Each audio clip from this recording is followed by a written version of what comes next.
Hi friends, fitness വിത്ത് മാത്യു എന്ന ചാനലിലേക്ക് എല്ലാവർക്കും സ്വാഗതം. ഫിറ്റ്നസ് വിത്ത് മാത്യു എന്നുള്ള ഈ ചാനലിന്റെ പേര് കേൾക്കുമ്പോൾ തന്നെ നിങ്ങൾക്ക് മനസ്സിലായിട്ടുണ്ടാവും ഈ ചാനലിന്റെ ഉദ്ദേശം എന്താണ്. ഈ ചാനലിന്റെ ഉദ്ദേശം ഫിറ്റ്നസ്. അതെ, നമ്മുടെ ചാനലിന്റെ സബ്ജക്റ്റ് ഫിറ്റ്നസ് ആണ്. ഫിറ്റ്നസ് എന്ന് പറയുന്ന ഇംഗ്ലീഷ് വാക്കിന്റെ അർത്ഥം നല്ല കായികക്ഷമത അല്ലെങ്കിൽ നല്ല കായിക ശക്തിയുള്ള ശരീരം എന്നാണ്. അപ്പം നല്ല കായികക്ഷമതയുള്ള നല്ല ശക്തിയുള്ള ശരീരം എങ്ങനെ നമുക്ക് സൃഷ്ടിക്കാം എന്നുള്ളതാണ് ഈ ചാനലിന്റെ ഉദ്ദേശം. അതിന് സഹായിക്കുന്ന എക്സർസൈസുകൾ, അതിന് സഹായിക്കുന്ന ട്രെയിനിങ് പ്രോഗ്രാമുകൾ ഇത് ഈ ചാനലിലൂടെ ജനങ്ങളിലേക്ക് എത്തിക്കുക എന്നാണ് ഈ ചാനലിന്റെ ഉദ്ദേശം.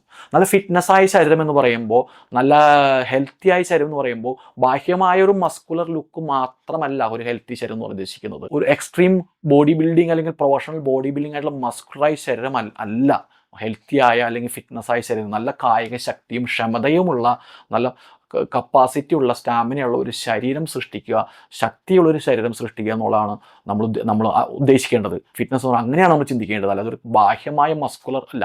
അപ്പോൾ അങ്ങനെ ഒരു ശക്തിയുള്ള ശരീരം സൃഷ്ടിക്കുന്ന എക്സർസൈസുകളും ട്രെയിനിങ്ങുകളും ഒക്കെ ഈ കൃത്യമായി ജനങ്ങളിലോട്ട് എത്തിക്കുക. കാരണം ഒരുപാട് പേര് ഫിറ്റ്നസ് മേഖലയിലോട്ട് കടന്നു വരാറുണ്ട്, പലതരം ഫിറ്റ്നസ് ആക്ടിവിറ്റീസിൽ ഏർപ്പെടും. പക്ഷേ നിർഭാഗ്യവശാൽ അവർ കണ്ടിന്യൂ ചെയ്യുന്നില്ല. കാരണം എന്ന് വെച്ചാൽ അവർക്ക് ഉദ്ദേശിച്ച റിസൾട്ട് കിട്ടുന്നില്ല, അവർ നിരാശരായി തിരിച്ചു പോവുകയാണ്. ചിലർ പരിക്കുകൾ പറ്റുന്നു. ഇതിനെല്ലാത്തിൻ്റെ കാരണം അവർക്ക് പ്രോപ്പറായി ഇൻഫർമേഷൻ ഇല്ല. നമ്മുടെ ശരീരത്തെക്കുറിച്ച് സയൻറ്റിഫിക്കായിട്ട് കുറച്ച് ബേസിക് ഇൻഫർമേഷൻ ഉണ്ടെങ്കിൽ നമുക്ക് നല്ല റിസൾട്ടും കിട്ടും, നല്ല ശരീരം ഉണ്ടാക്കാനും പറ്റും. അപ്പോൾ അതുകൊണ്ട് കുറച്ച് നമ്മുടെ ശരീരത്തെക്കുറിച്ച് ഒരു സയൻറ്റിഫിക് ബേസ് ആയിട്ടുള്ള കുറച്ച് വീഡിയോസുകൾ ചെയ്തിട്ട് എക്സർസൈസുകളോടും ട്രെയിനിലോട്ടും കടക്കാമെന്നാണ് ഞാൻ ഉദ്ദേശിക്കുന്നത്. അപ്പോൾ ഞാൻ വെരി ലെങ്തി ഇൻട്രൊഡക്ഷൻ അധികം തരാൻ ഉദ്ദേശിക്കുന്നില്ല. കാരണം എന്ന് വെച്ചാൽ നമ്മുടെ കണ്ടന്റ്, നമ്മുടെ ഈ പറയുന്ന വീഡിയോ കണ്ടന്റ് തന്നെ ഒരുപാട് ലെങ്തി ആവും പോകും കൃത്യമായി എക്സ്പ്ലെയിൻ ചെയ്യുമ്പോൾ. വളരെ വലിയൊരു സബ്ജക്റ്റിനെ, വളരെ വാസ്റ്റ് ആൻഡ് ഡീപ്പായ സബ്ജക്റ്റിനെ ചെറിയൊരു പ്രൈമറി ഇൻഫർമേഷനിൽ ഒതുക്കി പോകാനാണ് ഉദ്ദേശിക്കുന്നത്. അത് തന്നെ വളരെ നീണ്ടു പോകും. അപ്പോൾ ഒരു ലെങ്തി ഇൻട്രൊഡക്ഷനിലോട്ട് ഞാൻ കടക്കുന്നില്ല. അപ്പോൾ നമുക്ക് ഡയറക്റ്റ് ഇന്നത്തെ വിഷയത്തിലൂടെ കിടക്കാം.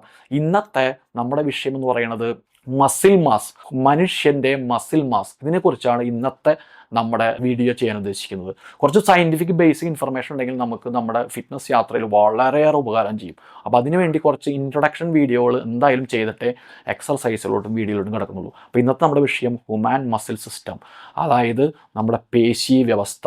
മസിൽ എന്ന് കേൾക്കുമ്പോൾ ചിലർക്കൊക്കെ പെട്ടെന്ന് സ്ട്രൈക്ക് ചെയ്യുക ഇങ്ങനെ മസ്കുലറായിട്ട് നിൽക്കുന്ന ഇങ്ങനെയുള്ള ഷോൾഡർ, കൈ, ചെസ്റ്റ്, ഇതൊക്കെയാണ് പെട്ടെന്ന് മസിൽ എന്ന് പറഞ്ഞാൽ അവരെ മനസ്സിലോട്ട് കടന്നു വരിക. അവന് നല്ല മസിലുണ്ട്. ഞങ്ങളുടെയൊക്കെ ചെറുപ്പത്തിൽ അങ്ങനെയായിരുന്നു. ആരെയും കണ്ടപ്പോൾ അവന് ഭയങ്കര മസിലാന്ന് പറയും. ഇത് മസിൽ തന്നെയാണ്. പക്ഷെ ഇത് മാത്രമല്ല മസിൽ. ഇത് മനുഷ്യ ശരീരത്തിലെ മസിലുകളിൽ ഒരുപാട് മസിലുകളിൽ ഒന്നോ രണ്ടോ മസിലാണിത്.